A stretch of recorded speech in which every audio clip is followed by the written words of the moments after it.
ये देश बिक चुका है।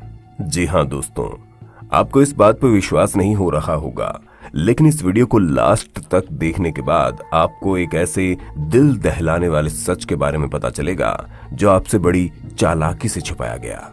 मैं देश नहीं बिकने दूंगा, चौकीदार चोर है, ये घोटालों की सरकार है, ये ऐसे है, ये वैसे हैं। क्या कभी आपने सोचा है कि हमारे देश की राजनेता हमेशा चोरी और घोटालों की बात क्यों करते हैं? उनके लिए ये मुद्दे आखिर क्यों अहम नहीं होते कि देश को विकसित और युवाओं को समृद्ध भी बनाना है? मैं बताता हूं, इसका कारण है राजनीतिक चंदा, डोनेशन।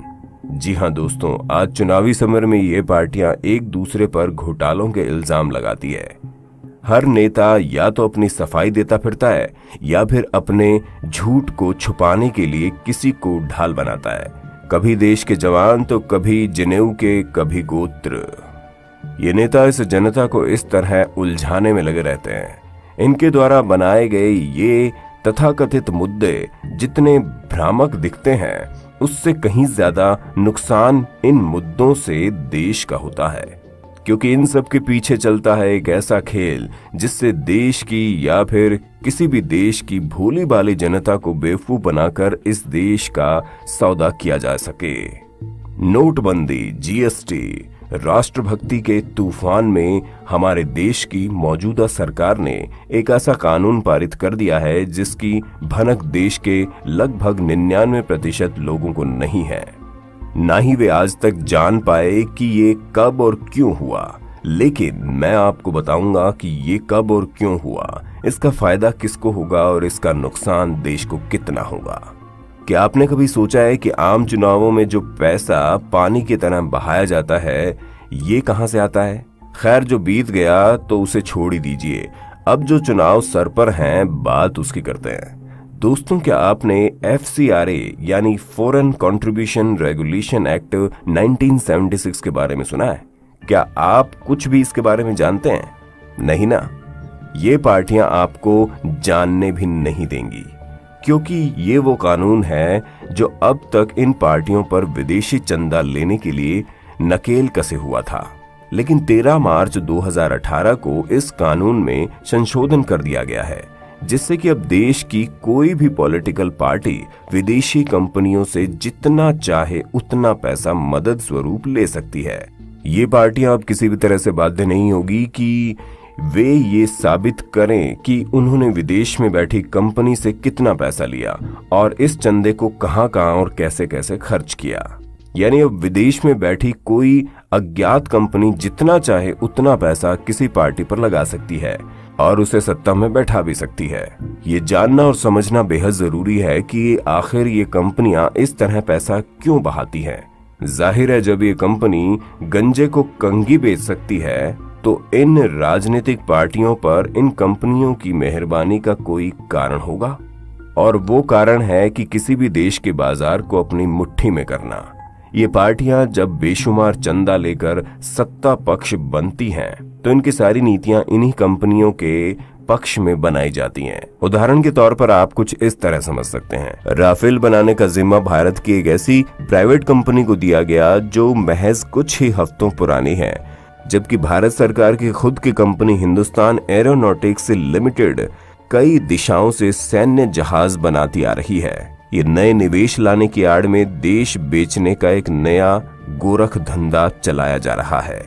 यानी भारत संचार निगम को पूरी तरह से खत्म करके उसे जियो के हवाले कर देना इन्हीं नीतियों का एक उदाहरण है।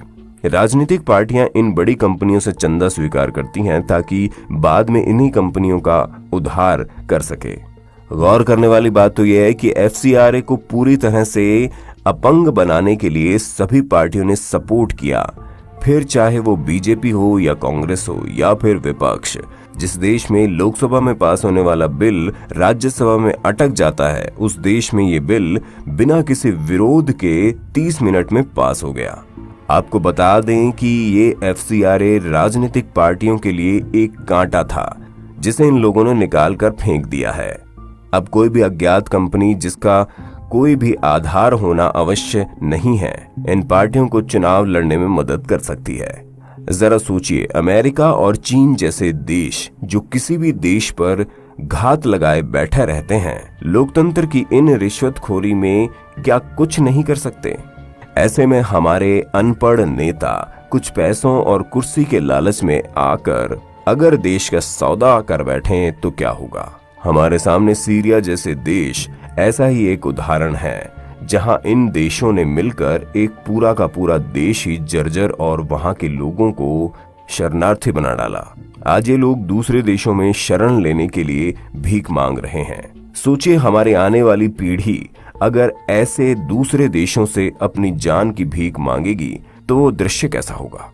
सोचना हमें और आपको ही पड़ेगा, क्योंकि ये नेता तो केवल अपना घर भरने कुर्सी पर बैठे हैं। इसे समय आने पर खाली कर देंगे, फिर एक नया नेता आएगा और ये चक्कर ऐसे ही चलता चला जाएगा और ऐसे ही चलता चला जाएगा।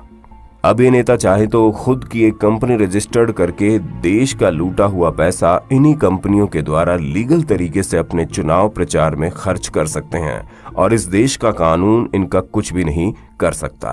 चाइना जैसा देश जो आज दोस्त कम और दुश्मन ज्यादा है, नेताओं के कंधों के सहारे भारत पर चढ़ाई कर सकता है। आज हमारे देश की अर्थव्यवस्था का लगभग आधा हिस्सा चाइना के हाथों में है। ऐसे में क्या गारंटी है कि इस देश के ये महान नेता सत्ता पाने के लालच में चीन से कोई ऐसा सौदा नहीं करेंगे जिससे देश को नुकसान हो जाए? क्योंकि FCRA तो ये लोग पहले ही खत्म कर चुके हैं। सोचिए इसके परिणाम कितने भयानक हो सकते हैं। आज हम इस भ्रम में जी रहे हैं कि जिसे हम अपना नेता मानते हैं वो देश हित में काम कर रहा है और नए अवसरों को जन्म दे रहा है, लेकिन सच तो ये है कि वो नेता खुद ही किसी उद्योगपति का गुलाम है जिसे उसकी ही नीतियों के आधार पर कदम बढ़ाने होंगे। हम सोचते हैं कि हमारे देश का लोकतंत्र मजबूत है, लेकिन हम ये नहीं जानते कि FCRA जैसे कानून से छेड़खानी हमें एक ऐसी जनता बना देगी जिसका वोट तो होगा लेकिन उस वोट की कोई वैल्यू नहीं होगी। चुने वही जाएंगे जिसे क्रोनी कैपिटलिस्ट चाहेंगे। अमेरिका जैसा देश जहां लोकतंत्र के नाम पर सभी राजनीतिक खेल खेले जा रहे हैं, भारत उसी अमेरिका के पदचिन्हों पर चल रहा है। आज अमेरिकी देश का लोकतंत्र वहां बैठे कॉरपोरेट तय करते हैं। जिसके हाथों में ये पावर है उसके देश का अगला चेहरा कौन होगा? भारत में भी FCRA के द्वारा इसकी शुरुआत हो चुकी है।